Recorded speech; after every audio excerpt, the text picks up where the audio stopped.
Istanbul est la plus grande ville de Turquie, cœur de la vie économique et culturelle turque. Son port est le plus important du pays et elle abrite plus de 12 millions d'habitants.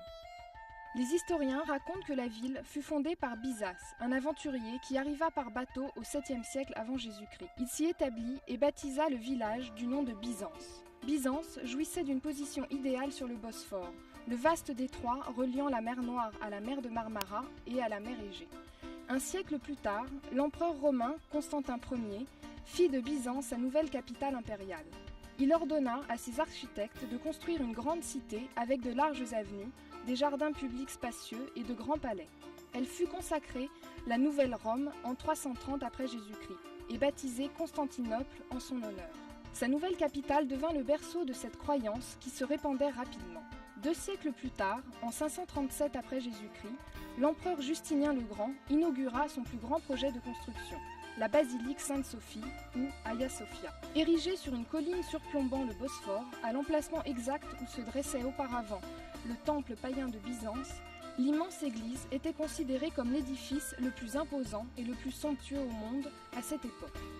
L'église byzantine, Saint-Sauveur de Chora, construite au XIe siècle, est très différente. Une petite église, magnifiquement décorée, qui fut construite comme un centre monastique. Située près des énormes murs d'enceinte de la cité, elle recèle les plus belles mosaïques byzantines de la région.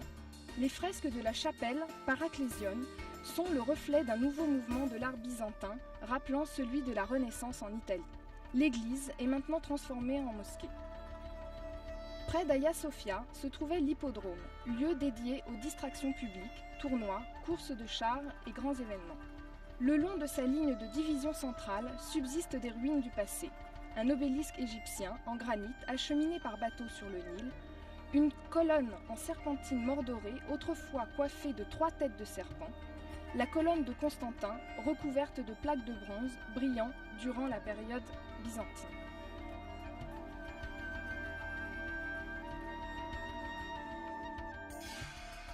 Les armées du sultan Mehmed II conquirent la cité impériale en 1453, mettant un terme à l'Empire byzantin. Les sultans ottomans ont embelli leur nouvelle capitale, construisant de grands édifices qui rivalisaient avec ceux de l'architecture byzantine.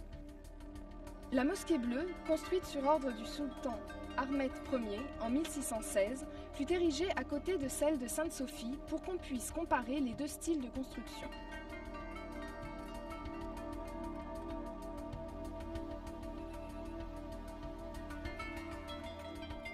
Le sultan dota sa grande mosquée impériale d'autres constructions pour le peuple. Des fontaines, un hôpital, une soupe populaire, des bains turcs, une école de théologie, des habitations, boutiques et entrepôts.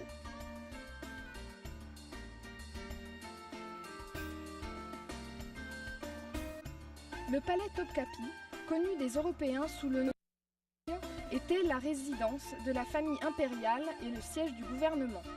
Construit entre 1465 et 1478, il a été agrandi et modifié des douzaines de fois au cours des 4 siècles suivants. C'est un lieu magnifique et agréable à vivre avec des jardins, pavillons et suites royales somptueuses. Les toitures sont presque toutes en tuiles décoratives turques d'une valeur inestimable. Le harem impérial est l'endroit le plus populaire de Topkapi, lieu légendaire de luxe, de romance et d'intrigue. Mozart s'en est inspiré pour écrire son célèbre opéra « L'enlèvement au sérail », et nombre d'artistes ont laissé leur imagination vagabonder dans ce lieu riche en rebondissements. Située sur des axes commerciaux importants, Istanbul a toujours été une cité marchande majeure. Le Grand Bazar, avec ses 4000 boutiques, est considéré comme l'un des marchés les plus fascinants au monde.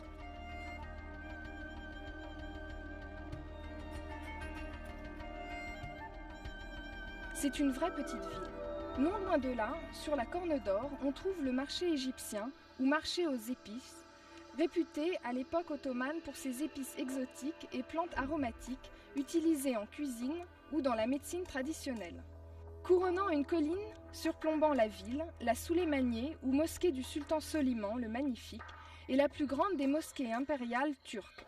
Érigé à la gloire du plus grand des sultans de l'Empire, c'est le chef-d'œuvre de Mimar Sinan, le plus grand architecte turc. Les environs d'Istanbul regorgent d'endroits fascinants que vous pouvez visiter sur une journée. Embarquez sur l'un des bateaux rapides effectuant les traversées sur la mer de Marmara pour visiter Iznik, connu sous le nom de Nicée dans l'Antiquité.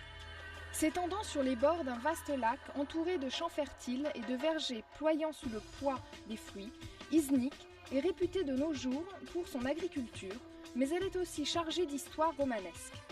Dans l'Antiquité, Nicée était une importante cité politique, culturelle et commerciale, protégée par des saintes encore visibles de nos jours. L'Église chrétienne y a tenu 2 importants conciles œcuméniques. Lors du premier concile de Nicée, qui s'est tenu en l'an 325 dans la basilique Sainte-Sophie, les théologiens ont jeté les bases de l'adoption de la foi nicéenne. À une courte distance, en voiture au sud d'Iznik, vous découvrirez Bursa, une grande ville en pleine croissance, s'agrippant au flanc du mont Olympe, dans la région de Bithynie. Bursa existait déjà depuis longtemps, lorsqu'en 1326, les sultans ottomans l'élirent capitale de leur empire en pleine expansion. Ils embellirent leur nouvelle capitale de magnifiques édifices publics, dont l'Ulu Jami ou Grande Mosquée. Datant de 1396, c'est la plus ancienne mosquée ottomane, encore visible de nos jours. La mosquée verte fut érigée un quart de siècle plus tard. Son style se différencie de celui de l'Ulu Jami, d'influence arabe.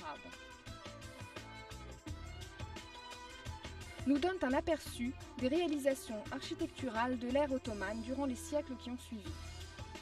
Les transactions s'effectuent essentiellement au Kozar Khan, lieu historique datant de 1451. Le fil de soie, d'une texture extrêmement fine, est teint et sert à tisser des foulards, châles, chemises et autres vêtements de couleurs chatoyantes. Le quartier de Çekirge, à l'ouest du centre-ville de Bursa, est réputé pour ses sources d'eau chaude. Les Romains appréciaient ces bains, tout comme les Ottomans avant eux, qui ont restauré et amélioré les installations.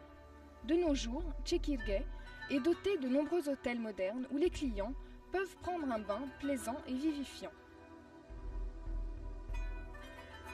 Si vous vous dirigez vers l'ouest d'Istanbul ou de Bursa, il vous suffira de quelques heures pour atteindre les Dardanelles, le détroit historique qui relie la mer Égée et la Méditerranée à la mer Noire et à la mer de Marmara. Durant la Première Guerre mondiale, Winston Churchill envoya une importante armée alliée forcer le passage à travers le détroit des Dardanelles pour prendre Istanbul et rouvrir les voies maritimes vers la Russie. La forte résistance de l'armée turque l'a stoppée, mais les pertes furent lourdes de part et d'autre. Les Alliés perdirent plus de 250 000 hommes et les Ottomans également. Surplombant l'embouchure méridionale des Dardanelles se dresse l'ancienne ville de Troie. Son occupation humaine remonte à l'âge du bronze. Les historiens contemporains pensent que la guerre de 10 ans avait probablement pour cause le contrôle du détroit des Dardanelles. Quoi qu'il en soit, les Troyens la perdirent. Ils furent incapables de repousser l'énorme cheval en bois des Achéens qui pénétra dans leur ville. Durant la nuit, les soldats achéens, cachés à l'intérieur du cheval, en sortirent et ouvrirent les portes de la ville aux envahisseurs. Troie fut saccagée et brûlée.